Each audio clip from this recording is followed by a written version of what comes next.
Now to the fragile deal for peace in the Mideast. Just hours after Hamas released the last of the living hostages to Israel, the ceasefire is being tested. Yeah, so Israel accuses Hamas of violating the truce by not releasing all of the deceased hostages. An American family, by the way, is among those still waiting. Ian Pannell, ABC's Ian Pannell, is in Tel Aviv with more on the truce and the tension around it. Hey, Ian. This morning, President Trump with a stark warning to Hamas. If they don't disarm, we will disarm them.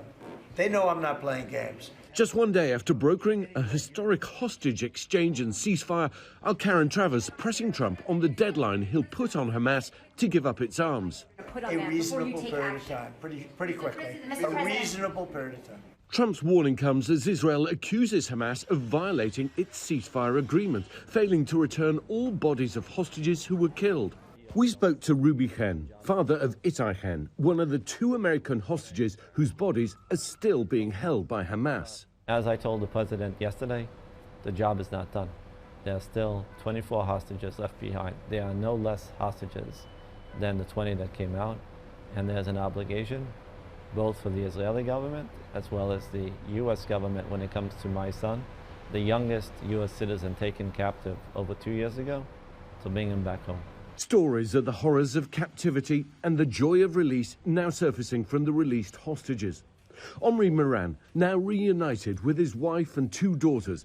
We spoke to his brother-in-law. When I saw him with the girls, I realized that I was waiting for that even more, because those girls were waiting for him for so long, speaking to him, dreaming about him, talking to a poster as if that is there. On Tuesday, the bodies of 3 Israelis were handed back to Israel.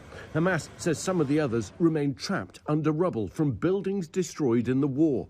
Palestinian prisoners released by Israel now returning to a home that's unrecognizable. This man came back to find his wife and children have been killed. My daughter's birthday was supposed to be in 5 days, he says. My loved ones, they're dead. The United Nations and aid organizations now hoping to scale up operations to begin to ease the humanitarian crisis in Gaza. These latest developments underscore how extremely fragile this deal is and how much there is left to do. We're seeing some of that come into play with these warnings by President Trump and Prime Minister Netanyahu. Meanwhile, the families of the hostages whose bodies have not been returned, doubling down, calling on Israel and America to not forget their sons. Ian Pannell, ABC News in Tel Aviv, Israel.